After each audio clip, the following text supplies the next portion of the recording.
방학 때 해야 될 국어, 수학, 영어, 사회과학, 한국사 각 과목별 공부 방법에 대해서 말씀을 드릴 건데요. 국어는 제 경험상 또는 아이들 많이 상담을 해봤을 때 뭐가 중요하냐면 글을 읽고 핵심 내용을 파악하는 연습이 제일 중요하거든요. 그런데 여기서 속도가 생각보다 중요해요. 속독이라고 제가 적어놨는데 사실은 독서를 많이 하면 속독은 자연스럽게 됩니다. 제가 개인적으로 힘들었던 부분이 이거였어요.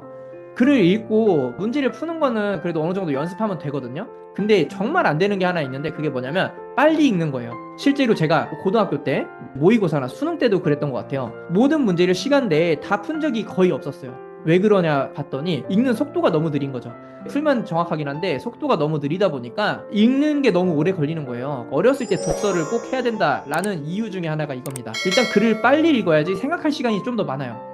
무슨 말이냐면 글을 계속 읽고 있으면 생각할 시간이 없고 반대로 생각하다 보면 글을 읽을 시간이 부족하거든요. 그래서 글을 최대한 빨리 읽는 연습을 해야 된다. 그러면서 정확하게 읽어야 된다. 라고 생각하시면 좋을 것 같아요. 글을 빠르게 읽으면서 주제를 정확하게 파악하는 연습. 이런 것들을 초등 때 특히나 많이 해주셔야 됩니다. 이게 나중에 고등학교 때 어차피 모의고사 수능 볼 때 전부 다 영향을 미치기 때문에 이렇게 연습을 어렸을 때부터 시켜주셔야 돼요. 무슨 말이냐면 실제로 중학교, 초등학교 때도 마찬가지인데 시험을 보면요. 지엽적인 내용이라고 해야 될까요? 밑줄 긋고 이거의 의미는 뭐냐? 다음 중 틀린 건 뭐냐? 뭐 이런 식으로 물어보는 것들이 많은데 그것보다 훨씬 더 중요한 공부를 초등 때 특히 많이 시켜주셔야 돼요. 그리고 제가 항상 강조하는 건데 이건 국어도 그렇고 영어도 마찬가지예요. 언어적인 부분은 어휘를 많이 알아야 돼요.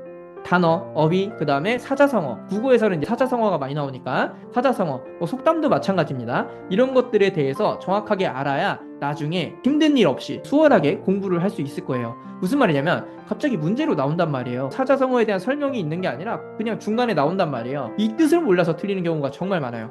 그렇기 때문에 단어, 어휘, 사자성어 이런 것들은 반드시 어렸을 때부터 꾸준히 해주셔야 되고 실제로 많은 학생들이 어렸을 때 사자성어나 어휘, 단어, 속담 이런 것들을 중점적으로 공부한 아이들은 고등학교 가서도 큰 어려움이 없이 국어를 시험도 잘 보고 공부도 쉽게 할 수 있었어요. 그리고 어렸을 때 비문학을 많이 읽었으면 좋겠어요. 사실은 비문학이라는 게 어떤 거냐면 소설이나 시나 이런 문학 작품 말고 논설문이라든지 어떤 글들 있잖아요. 책, 일반적인 책에 나오는 것들 이런 것들에 대해서 읽는 연습을 해야 돼요. 소설책을 많이 읽는다고 해서 국어 점수가 무조건 잘 나오지는 않거든요.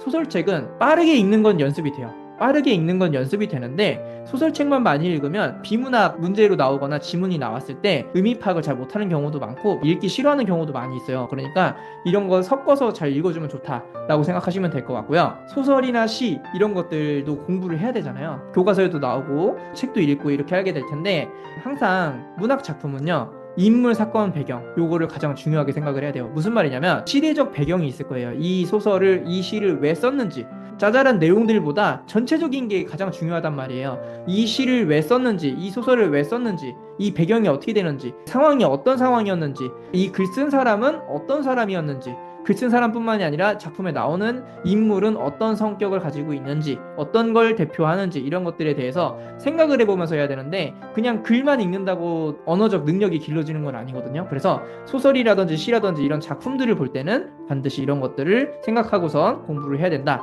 라고 생각하시면 좋을 것 같아요. 그리고 수학은 당연히 해드릴 수 있는 내용들이 너무나도 많지만 여기서 간단하게만 말씀을 드리려고 해요. 수학을 오래 했다 보니까 수학은 드릴 말씀이 되게 많습니다. 이것만 가지고도 몇 시간을 이야기를 할 수 있거든요. 일단 제일 중요한 것들 위주로 보면 단원별 연계 내용을 공부를 해야 돼요. 예를 들면 이런 거죠. 3학년 때 덧셈과 뺄셈이 나올 거고 곱셈 나눗셈이 나오겠죠. 4학년 때도 곱셈 나눗셈이 나올 거고 5학년 때도 혼합계산에서 뭐 덧셈 뺄셈 곱셈 나눗셈 이렇게 나오거든요. 그런데 문제는 뭐냐면 앞에서 나왔던 내용에서 자릿수가 하나 더 늘어나거나 덧셈 뺄셈이 하나 더 늘어난 것밖에 차이가 없는데 만약에 5학년 때 나눗셈이 잘 안 됐어요. 여기에서 어떤 부분과 연결이 되는지를 보는 거죠. 앞에서 곱셈 나눗셈 4학년 때 곱셈 나눗셈이 있을 거고 3학년 때 곱셈 나눗셈이 있을 거예요. 그러면 4학년 때 배웠던 곱셈 나눗셈을 복습을 한번 해보고 설명을 해보는 거죠. 근데 잘 안 됐어요. 그러면 이거는 4학년 때 배웠던 내용이 문제가 아니었네? 그 전 단계로 넘어가는 거죠. 그럼 3학년 때 곱셈과 나눗셈을 또 배우거든요. 그 부분은 제대로 알고 있는지 이렇게 연계 내용을 공부를 반드시 해주셔야 돼요. 이게 초등 교과뿐만 아니라 모든 교과가 마찬가지긴 한데 연결이 바로바로 돼 있는 게 아니거든요. 곱셈 나눗셈이 3학년 때 배우고 4학년 때 배우고 5학년 때 배우고 이렇게 돼 있다 보니까 중간에 그냥 외운 친구들은 다 까먹어요, 방법을. 정말로. 그래서 방법을 다 까먹어가지고 나중에 보면은 기억이 하나도 안 나는 경우가 많은데 이거를 이해를 할 수 있게 공부를 해야 되고요. 어떤 부분이 잘못됐는지 메타인지를 해가지고 부족한 부분, 구멍을 메운다 뭐 이런 걸 말씀을 드렸었는데 그때도 마찬가지예요. 내가 이 부분이 안 되면 어느 부분을 공부를 해야지 부족한 부분을 메울 수 있을 것인가를 잘 생각해 보셔야 된다는 거죠. 그리고 문제를 풀 때도 마찬가지예요. 개념 내용을 여러 가지 방법으로 설명을 해봐야 되거든요. 무슨 말이냐면요. 보통은 한 가지 개념을 배우잖아요. 그러면 그 개념을 그냥 외워버려요. 그리고 문제를 풀면서 그냥 그거 보면서 하거든요. 하나의 개념도 설명을 하면서 해야 되고 여러 가지 방법으로 다 설명할 수 있어야 되거든요. 그게 안 되면 문제에 따라서 푸는 방법을 그대로 외울 수밖에 없어요. 내가 스스로 여러 가지 방법을 알고 있고 이 중에 뭘 쓸까 적용을 하는 게 아니라 문제에 따라서 풀이 방법을 외울 수밖에 없다는 거죠. 그렇게 하면 안 되고 하나의 개념이어도 반드시 설명을 할 수 있어야 되고 여러 가지 방법으로 설명을 해봐야 된다. 라는 내용을 좀 강조를 드리고 싶어요. 그리고 메타인지를 제대로 해야 된다. 이것도 마찬가지인데 제가 항상 이야기하는 것처럼 설명하는 연습을 하면 내가 부족한 부분과 잘하는 부분, 못하는 부분이 조금 판단이 돼요.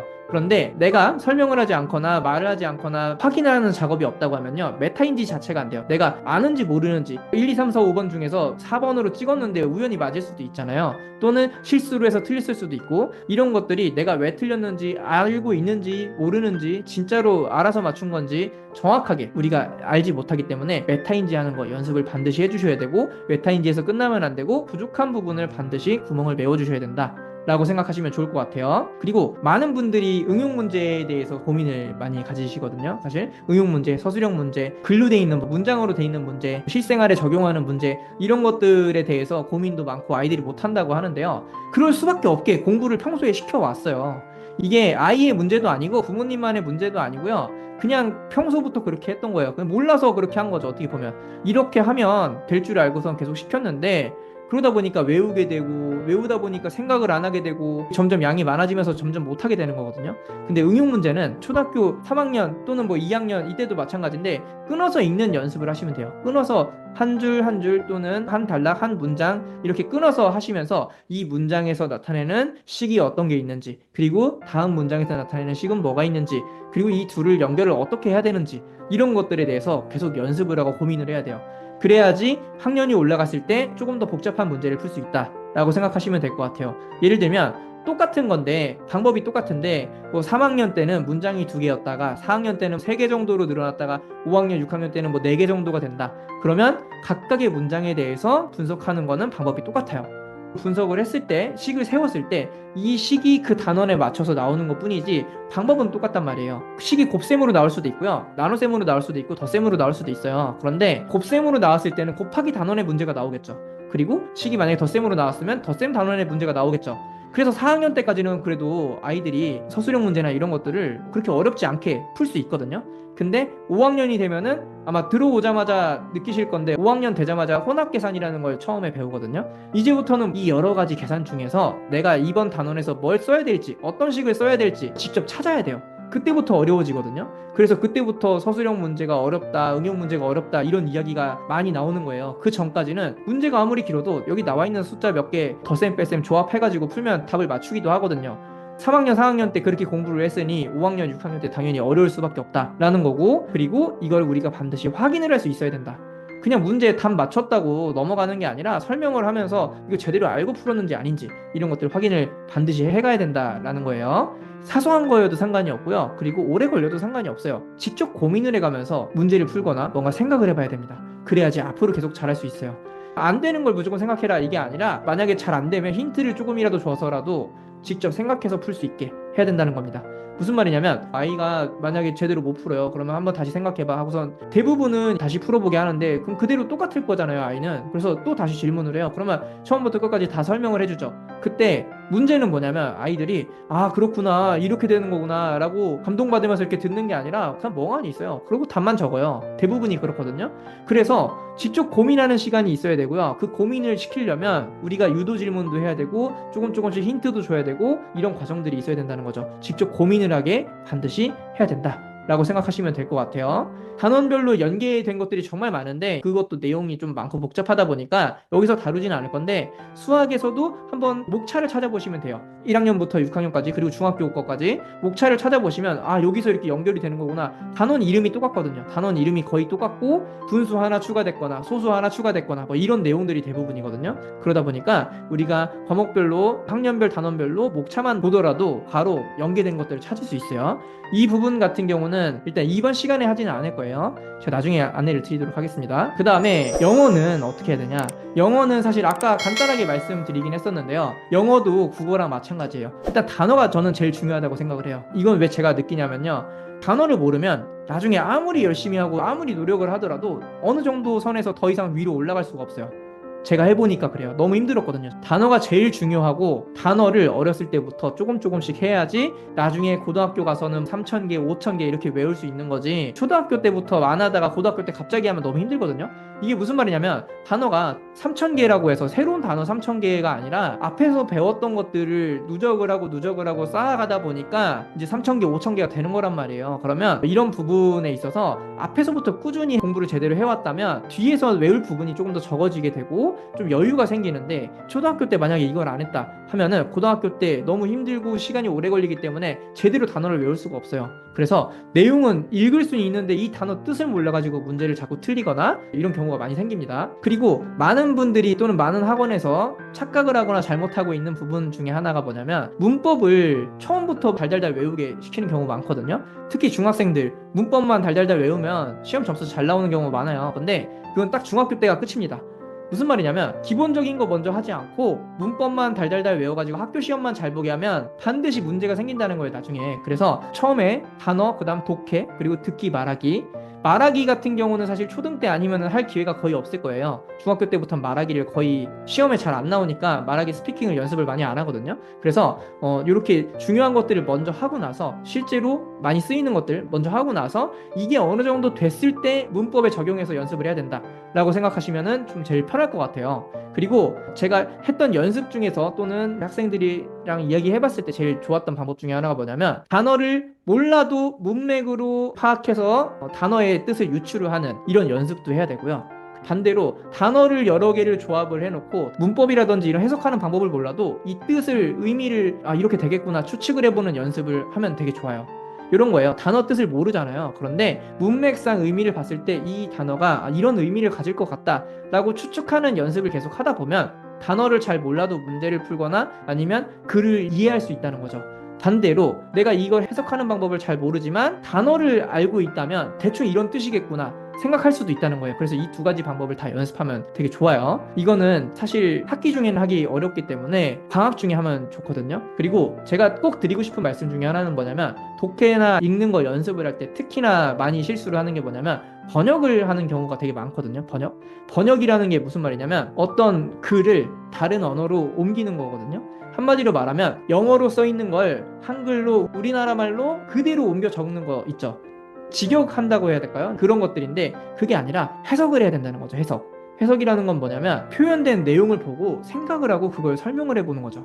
설명을 직접 말로 하지는 않더라도 이해를 제대로 해야 된다는 거예요. 그리고 내용이라든지 이런 것들을 판단하고 이해하는 거, 이런 것들을 해석이라고 하는데 해석과 번역의 차이점 알겠죠? 무슨 말이냐면 번역은 이 말 그대로를 그냥 그대로 쓰고 말하는 걸 의미한다면 해석은 이런 말이 이 상황에선 이런 의미로 쓰였겠구나 의미까지 생각을 하고 이해까지 해야 된다 라는 이야기인 거예요. 사회랑 과학이랑 한국사는 그냥 한꺼번에 묶어서 말씀을 드리려고 하는데 제가 이거를 왜 묶어서 말씀을 드리냐면요, 정말 많은 학생들과 부모님들이 착각을 하는 게 뭐냐, 초등학교 때 배웠던 사회과학, 한국사 이 내용은 외워서 어떻게든 잘 맞춰야 된다라고 생각을 많이 할 건데요. 근데 엄청난 함정이 뭐냐면요, 똑같은 내용이 중학교 때도 나오고 고등학교 때도 나와요. 한마디로 말하면 중학교 때는 초등학교 때 배웠던 내용을 알고 있다는 전제하에 조금 더 살을 붙여서 조금 더 어려운 내용까지, 심한 내용까지 배운다 라고 생각하시면 될 것 같고, 한국사도 마찬가지거든요.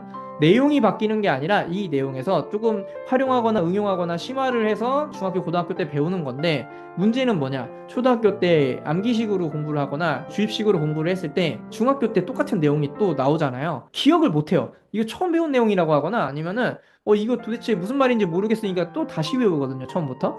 그러면 나올 때마다 계속 다시 외우는 거예요. 그래서 맨날 외우다가 끝나고 외우다가 끝나고 외우다가 하나도 이해를 못하고 시간이 없고 이런 상황들이 반복되는 거거든요. 그래서 이렇게 하시면 안 된다. 처음부터 원리와 흐름을 제대로 이해를 해야 돼요.